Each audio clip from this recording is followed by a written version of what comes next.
कल्पना करा. समजा आपल्याला मुंबईवरून दिल्लीला जायचंय. आपण मस्त एका एअरलाईनचं तिकीट काढतो, विमानात बसतो आणि दिल्लीला सुरक्षित पोहोचतो. पण एकदा का आपण आणि आपलं सामान विमानातून खाली उतरलं की ती एअरलाईन ते कोट्यावधी रुपयांचं बोईंग विमान अक्षरशः मोडून काढते. अरे बापरे, म्हणजे थेट भंगारात. हो, थेट त्याचे तुकडे करते किंवा नष्ट करून टाकते आणि पुढच्या प्रवासासाठी पुन्हा नव्याने सुरुवातीपासून एक पूर्ण विमान बांधायला घेते. म्हणजे हे ऐकायला किती वेडेपणाचं आणि आर्थिकदृष्ट्या मूर्खपणाचं वाटतं ना. हो ना, कोणी म्हणेल की हा का वेडेपणा आहे. अगदी. पण ऐकून आश्चर्य वाटेल, 2015च्या आधी आपला संपूर्ण अंतराळ प्रवास अगदी हुबेहूब असाच होता.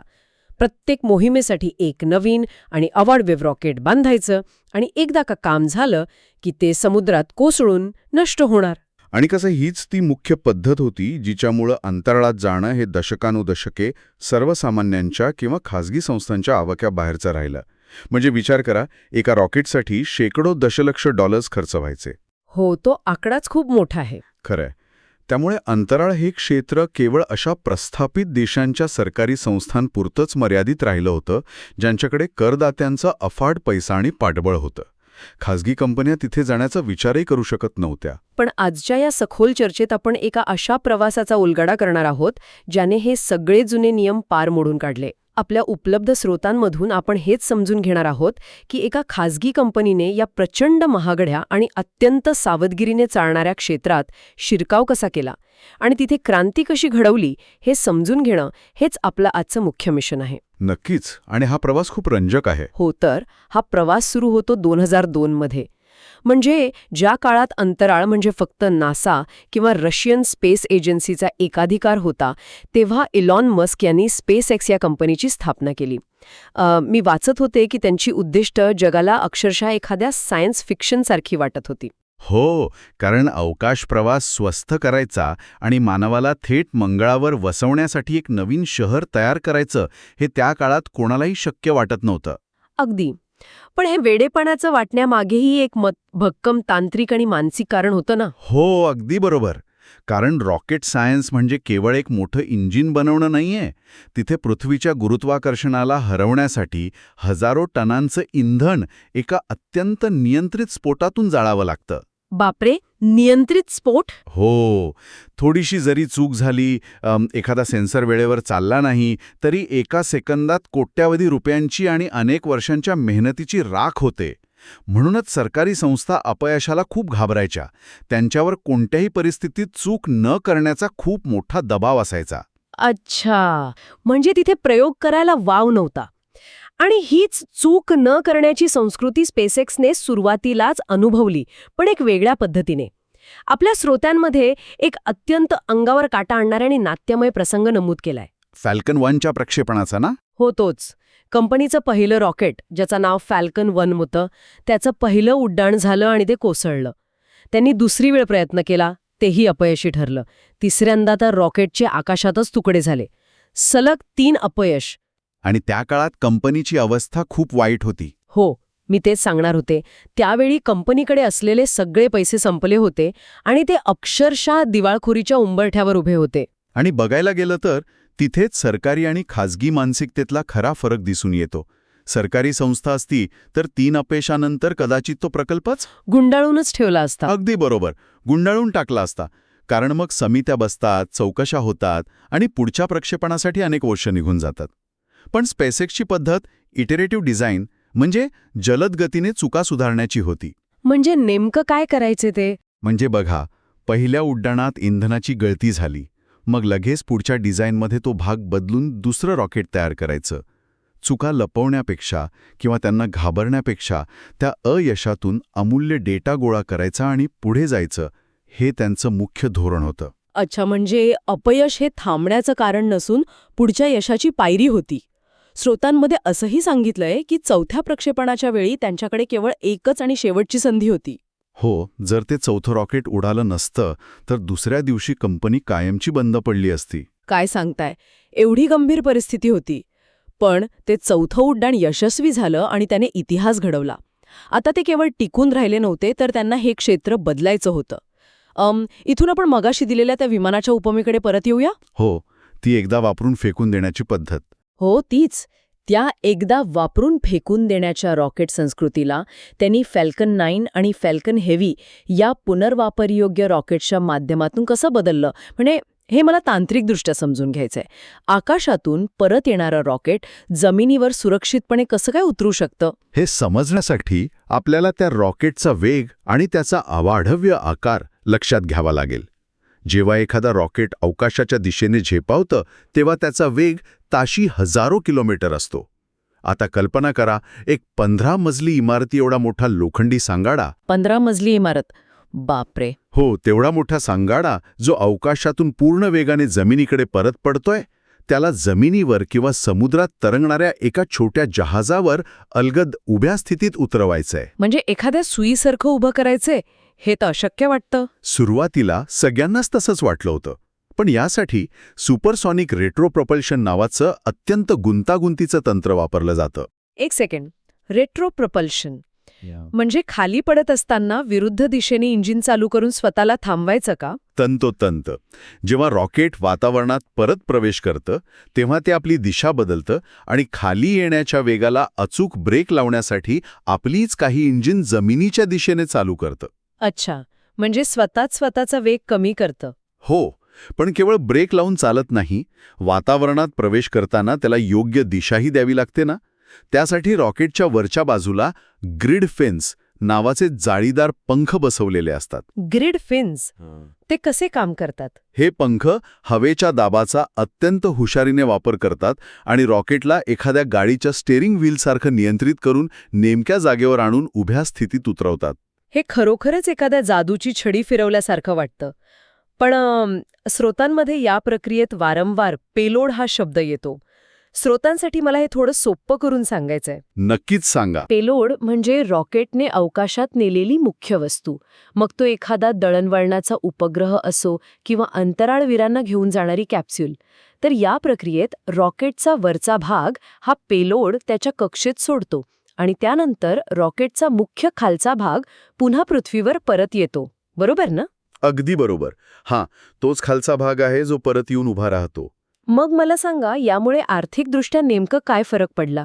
कसे, ही आर्थिक बचत चक्रावून टाकणारी आहे.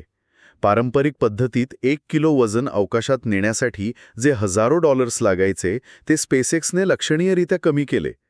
जेव्हा तुम्ही रॉकेटचा सांगाडा आणि त्याची महागडी इंजिनं पुन्हा पुन्हा वापरता तेव्हा तुम्हाला पुढच्या उड्डाणासाठी फक्त इंधनाचा खर्च नव्याने करावा लागतो. म्हणजे विमानात फक्त पेट्रोल भरल्यासारखं. अगदी तसंच. आणि या साध्या गणिताने संपूर्ण अवकाश अर्थव्यवस्थेचं चित्रच बदलून टाकलं. आणि मला वाटतं या यशाचा सर्वात मोठा परिणाम जर कोणावर झाला असेल तर तो सरकारी संस्थांवर. कारण सुरुवातीला ज्या संस्था खासगी कंपन्यांकडे अत्यंत संशयाने पाहत होत्या त्यांच्यावरच आता अवलंबून राहण्याची वेळ आली. हो, नासाचं उदाहरण आपल्या स्रोतांमध्ये दिलंय. हो, एक काळ असा होता जेव्हा अमेरिकेने आपला स्पेस शटल कार्यक्रम बंद केला होता आणि त्यांना स्वतःच्या अंतराळवीरांना आंतरराष्ट्रीय अंतराळ स्थानकावर पाठवण्यासाठी रशियाच्या रॉकेट्सची मदत घ्यावी लागत होती. पण आजची परिस्थिती पूर्ण वेगळी आहे. हा एका मोठ्या सत्तांतराचा किंवा मानसिकतेच्या बदलाचा टप्पा आहे. नासाने स्वतःचे नवीन रॉकेट बनवण्यासाठी अब्जावधी डॉलर्स आणि अनेक दशके खर्च करण्यापेक्षा एका खासगी कंपनीला कंत्राट देणं अधिक सोयीचं मानलं. म्हणजे स्वतः बनवण्यापेक्षा सर्व्हिस विकत घेणं. बरोबर. क्रू ड्रॅगन या स्पेसएक्सच्या पूर्णपणे स्वयंचलित कॅप्सूलने अंतराळवीरांना सुरक्षितपणे स्पेस स्टेशनवर नेलं आणि परत आणलं. कसंय, सरकारी संस्थांची निर्णय घेण्याची प्रक्रिया लाल फितशाहीत अडकलेली असते. प्रत्येक छोट्या बदलासाठी समित्यांच्या परवानग्या लागतात. हो, आणि त्यात खूप वेळ जातो. अगदी. याउलट खासगी कंपनीला बाजारातील स्पर्धेत टिकून राहायचं असतं. त्यामुळे ते नवीन तंत्रज्ञानाचा अत्यंत वेगाने स्वीकार करतात.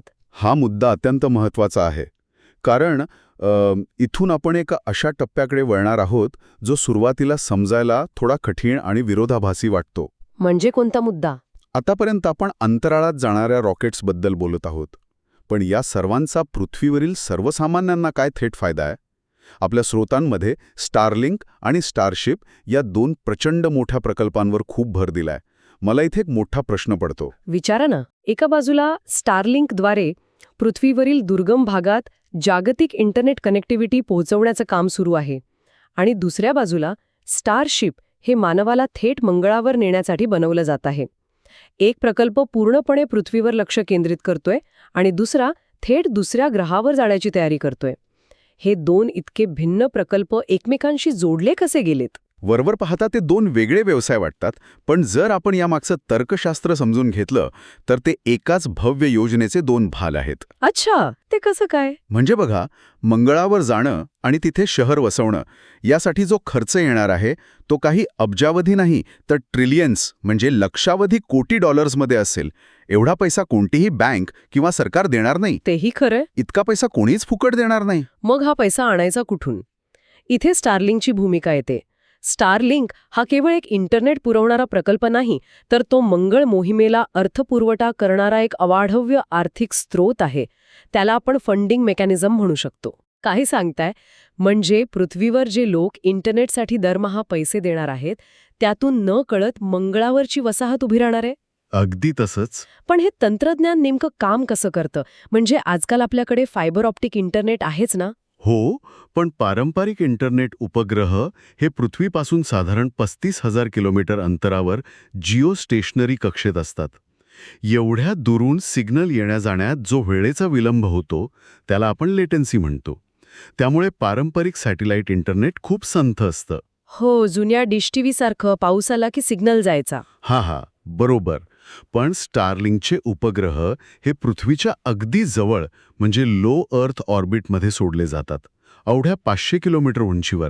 त्यामुळे सिग्नल अतिशय वेगाने पोहोचतो. अच्छा, म्हणजे अंतर कमी झाल्यामुळे स्पीड वाढतो. हो, आणि आज जगात असे कोट्यवधी लोक आहेत जे अशा दुर्गम भागात राहतात जिथे फायबर ऑप्टिक केबल टाकणं अशक्य आहे.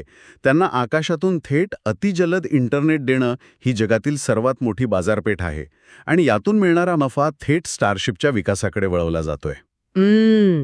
आता आपण त्या स्टारशिपबद्दल सविस्तर बोलूया, कारण मी त्याचे जे फोटो आणि डिझाईन पाहिलंय ते कोणत्याही सामान्य रॉकेटसारखं वाटत नाही. ते काही फक्त 3-4 लोकांना घेऊन जाणारी छोटी कॅप्सूल नक्कीच नाहीये. अजिबात नाही. स्टारशिप ही आत्तापर्यंत मानवाने डिझाईन केलेली सर्वात मोठी आणि शक्तिशाली अंतराळ रचना आहे. स्टेनलेस स्टीलने बनवलेले हे अवाढ्यवर रॉकेट एखाद्या 40 मजली इमारतीइतकं उंच आहे. 40 मजली इमारत ओढणार? बापरे. हो, आणि सर्वात मोठी क्रांती म्हणजे हे संपूर्ण रॉकेट, त्याचा खालचा आणि वरचा दोन्ही भाग 100% पुनर्वापरयोग्य असणार आहे. एक सेकंड, फॅल्कन 9 मध्ये फक्त खालचा भाग परत येतो, पण स्टारशिपचे सगळेच भाग विमानासारखे परत येणार? अगदी बरोबर.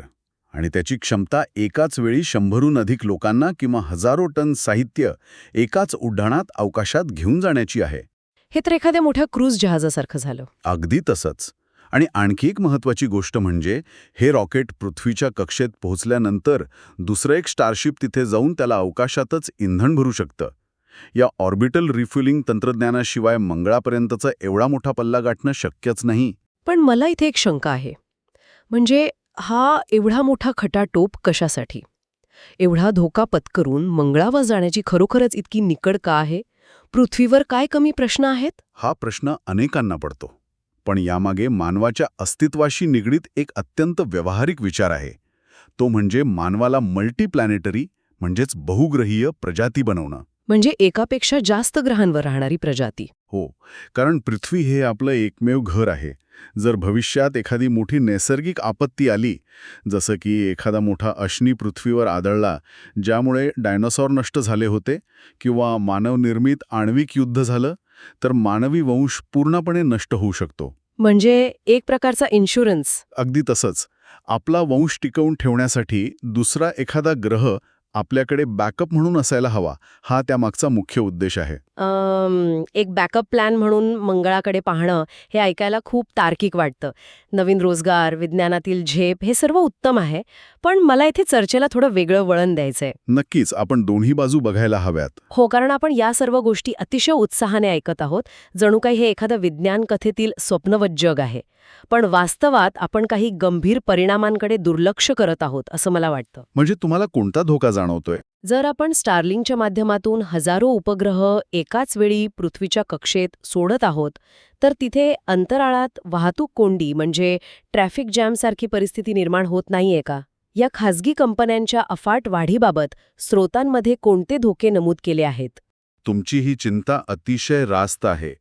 कोणत्याही तंत्रज्ञानाचं मूल्यमापन करताना आपण तटस्थपणे त्याचे नकारात्मक पैलू समजून घेणं गरजेचं आहे. सर्वात पहिला आणि अत्यंत गंभीर धोका आहे तो अवकाश कचरा किंवा ज्याला आपण स्पेस डेब्रीज म्हणतो त्याचा. अच्छा, म्हणजे निकामी झालेले सॅटेलाइट्स. हो, आपण मगाशी ऐकलं की हजारो उपग्रह आकाशात एका जाळीसारखे सोडले जात आहेत.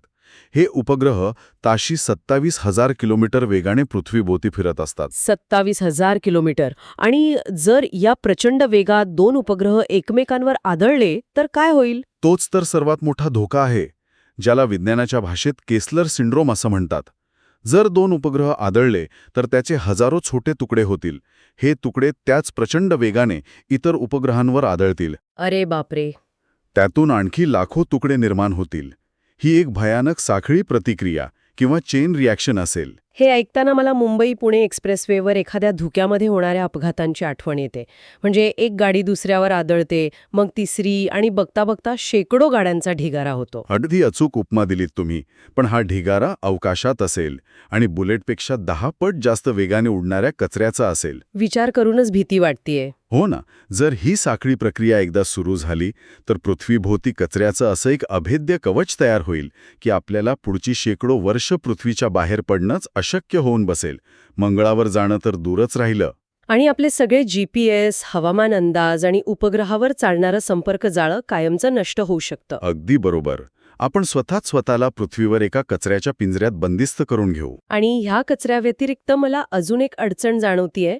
मी स्रोतांमध्ये वाचत होते की स्टारलिंकमुळे खगोलशास्त्रज्ञांना आणि पृथ्वीवरून विश्वाचा अभ्यास करणाऱ्यांना खूप त्रास होत आहे. हे नेमकं कसं घडतं? प्रकाश प्रदूषणाचा म्हणजे लाईट पोल्युशनचा मुद्दा आहे. हे हजारो उपग्रह जेव्हा रात्रीच्या वेळी आकाशात असतात तेव्हा ते सूर्याचा प्रकाश परावर्तित करतात आणि अतिशय तेजस्वी दिसतात. अच्छा, म्हणजे ताऱ्यांसारखे चमकतात? हो, आणि जेव्हा खगोलशास्त्रज्ञ पृथ्वीवरून हजारो प्रकाशवर्ष दूर असलेल्या आकाशगंगांचा किंवा ताऱ्यांचा अभ्यास करण्यासाठी दुर्बिणीतून लांब एक्सपोजरचे फोटो घेतात तेव्हा त्यांच्या फोटोंमध्ये या उपग्रहांचे तेजस्वी पांढरे पट्टे उमटतात. म्हणजे फोटो खराब होतात? हो, त्यामुळे अचूक माहिती मिळवण्यात मोठे अडथळे निर्माण होत आहेत. हा खरोखरच एक विचार करायला लावणारा विरोधाभास आहे. म्हणजे बघा ना, एका बाजूला आपण विश्वाचं रहस्य उलगडण्यासाठी मंगळावर जाण्याची आणि अंतराळात खोलवर पोचण्याची तयारी करत आहोत. आणि दुसऱ्या बाजूला आपण आपल्याच पृथ्वीवरून दिसणारं आकाश सॅटेलाइट्सच्या गर्दीने झाकून टाकत आहोत. आपण स्वतःचीच दृष्टी कमी करत आहोत, असं नाही वाटत? खरंय. आणि या सगळ्या धोक्यांच्या पार्श्वभूमीवर एक अत्यंत कळीचा मुद्दा स्रोतांमध्ये नमूद केलाय, ज्याकडे आपलं सहसा लक्ष जात नाही. कोणता मुद्दा? तो म्हणजे अवकाशावर वाढणारं खासगी कंपन्यांचे नियंत्रण. पूर्वी अंतराळ हे संपूर्ण मानवजातीचं मानलं जायचं, पण आज तिथे काही मोजक्या श्रीमंत कंपन्या आपलं वर्चस्व प्रस्थापित करत आहेत. या कंपन्या कुणाला बांधील आहेत? जर त्यांनी हजारो उपग्रह सोडले तर त्याचे नियम कोण ठरवणार? हा प्रश्न खूपच महत्वाचा आहे. आणि आपण चर्चेच्या शेवटाकडे येत असताना हा मुद्दा खरोखरच अत्यंत गंभीर आणि आजच्या या सखोल चर्चेचं सार सांगणारा आहे. हो, नक्कीच. आपण पाहिलं की स्पेसएक्सने अवकाश संशोधन क्षेत्रात खरोखरच एक अभूतपूर्व क्रांती घडून आणली आहे. 2002 मधील 3 अपयशी उड्डाणांपासून सुरू झालेला हा प्रवास आज रेट्रोप्रपल्शन वापरून अचूकपणे सुरक्षित खाली उतरणाऱ्या फॅल्कॉन 9 पर्यंत येऊन पोचलाय. आणि त्यांनी नुसतं तंत्रज्ञान नाही बदललं तर नासासारख्या सरकारी संस्थेलाही आपली कार्यपद्धती बदलायला भाग पाडलं. अगदी खरंय. आणि स्टायलिंगच्या माध्यमातून एका नव्या अर्थव्यवस्थेला जन्म दिला, जी भविष्यात माणसाला मंगळावर नेण्यासाठी इंधन पुरवणार आहे. विज्ञान आणि तंत्रज्ञानातील ही झेप खरोखरच अकल्पनीय आहे. चुका करा आणि वेगाने शिका या खाजगी कंपन्यांच्या तत्वाने जुने आणि संथ नियम कायमचे मोडून काढले आहेत. पण त्याचवेळी आपण मगाशी चर्चा केल्याप्रमाणे केसलर सिंड्रोमची भीती, खगोलशास्त्रात येणारे अडथळे आणि खाजगी मक्तेदारी यांसारख्या प्रश्नांकडे आपण कानाडोळा करू शकत नाही. बरोबर. कारण तंत्रज्ञानाचा वेग आता सरकारी धोरणांपेक्षा कितीतरी पटीने अधिक झालाय. ही जुनी चौकट आता पूर्णपणे मोडली आहे. रॉकेट्स आता फुटले तरी चालतात, कारण त्यातून नवीन तंत्रज्ञान जन्माला येतं. पण ही चर्चा संपवताना श्रोत्यांसाठी मला एका नवीन मुद्द्यावर आणून सोडायला आवडेल.